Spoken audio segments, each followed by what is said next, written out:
Another day, another vlog na naman sa inyo mga kaikon ko, no? So for today's video mga kaikon, no? So papakita lang natin yung 4 years and 4 months natin na si Kiwi Icon 110cc. So ayan, nakikita nyo naman sa video mga bossing ko, no? So sa mga naghahanap dyan ng mga kasukat na parts ni Kiwi Icon 110cc, ilalapag ko yung link dyan sa Yellow Basket. So hanggang 10 items yan mga bossing ko, yung items na mga kasukat ni Kiwi Icon 110cc, no? So pag click nyo ng Yellow Basket mga ka-icon, lalabas na po dyan yung mga plug and play na parts ni Kiwi Icon 110cc, no? So yan po, 4 years and 4 months na sa akin yan mga bossing ko, at sa 4 na taon mahigit na natin kasama si Kiwi Icon 110cc.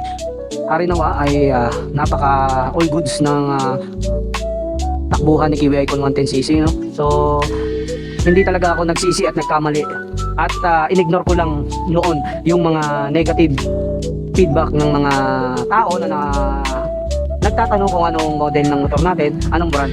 Hindi ako nagpa-apekto ron, at hindi nga ako nagkamali mga bossing ko, dahil way back 2022 March 6 ko na release sa kasa si Kiwi Icon 110cc. So ngayon is 2026 na, no, ng August. At biruin mo yun mga bossing ko, no? So makikita nyo pa rin yung itsura ni Kiwi Icon 110cc natin. So makikita ninyo yung brake lever nya, iba na yung kulay nya, kulay black, no? So yung sa throttle grip natin, iba na rin mga bossing ko, no? So yung may put cover tayo na plug and play. So meron tayong cover sa front suspension na halos 3 years mahigit na sa atin yan, at ganyan pa rin kapogi yung kulay niya. So meron na tayong MDL para sa ilaw natin na plug and play. At syempre meron tayong malakas na ilaw, no, sa harap na di-remote yan mga bossing ko. And nagpalit na rin tayo dyan ng caliper na pang Honda Beat FI, at hindi na tayo hirap sa brake pad. So nagpalapad na rin tayo ng gulong harap at saka likod, dahil nag-aangkas tayo araw-araw ng mabigat. Siyempre malaking tulong din sa atin yung top box natin at saka yung bracket, no, na plug and play din, sec bracket yan na pang Honda Beat. So yun, nagpalit na rin tayo ng throttle cable, at meron din tayong stock sa ating seat compartment para kung sakali na maputulan tayo ng cable ay hindi tayo mahirapan sa shop, papakabit na lang natin, no.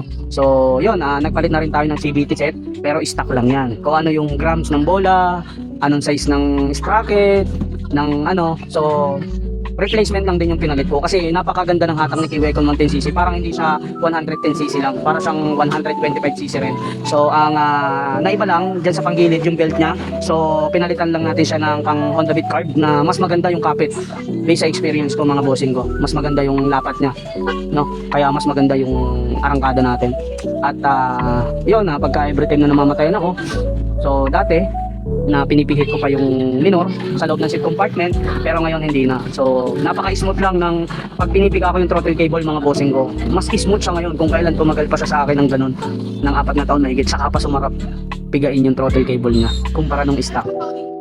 Mas maganda tsaka mas maganda yung performance, yung hatang ang motor natin, dahil malaking tulong din yung premium na gas, tapos yung polysynthetic na Pertua na pang racing yung gamit natin.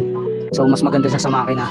Tapos ayun nga mga bossing ko, halos wala tayong nagiging sakit ng ulo sa kanya. So kapag biglang namamatay yung ilaw ko, although nagpalit ako ng regulator, ng battery, ng spark plug, yung pala dahil lang pala sa mga socket niya, yung mga switch, kailangan lang palang sprayan ng WD-40 kasi nadudumihan kasi yung mga socket. So yun yung nagiging tendency kung bakit akala natin kailangan na natin magpalit ng battery, ng regulator, ng etc. or may problema yung wiring, pero hindi pala, dumi lang pala. So yun, nung ginamitan ko ng WD-40, lahat ng mga pindutan ko, inisprayan ko, all goods naman. So wala nang naging sira. So speedometer natin, no. So sa mga nagko-comment sa akin regarding sa fuel gauge nila, hindi nila makita yung kumbaga hindi na tumataas, kumbaga hindi na nila nalalaman kung gaano na sila kabilis, kung ano yung top speed. So yun po ang sira lang yan, yung speedometer.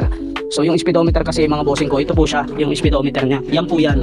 Yan yung speedometer, kaya tumataas yung, kumbaga kung nakailang kilometers na yung tinakbo natin, no. Tapos kaya kung bakit nalalaman natin top speed natin, ito po siya. So ito yan, yung wire na yan packet yan, nakakonect yan para makita natin dito. So yun mga bossing ko, nagpapalit na tayo noon. And alam nyo ba ang maganda mga bossing ko, meron na po yan dyan sa aking Yellow Basket, at pwede kong ilagay yung link dyan sa Yellow Basket lahat ng mga parts na kagaya ng cylinder, ng karburador, kung talaga namamatayan kayo kasi baka singaw na yung, baka sira na yung gasket nyo, kaya sumisingaw na yung ano ng makina nyo, so kailangan nyo na magpalit ng bagong karburador. Pero estimated natin na sa around 1,000 pesos lang naman yun. Pero plug and play naman yun kasi kung ano yung nakalagay doon sa ano, sa yung kanyang pangalan, yun talaga yun, pang Icon 110 talaga siya. At huwag kayong matatakot na mag-check out sa akin mga bossing ko dahil hindi naman po sa aking mga parts talaga yan. So hindi ko talaga shop yan. Kumbaga, ang kagandahan is pwede nyong ma-refund yung or pwede nyong i-return yung mga item kung hindi talaga plug and play sa inyong motor, no. So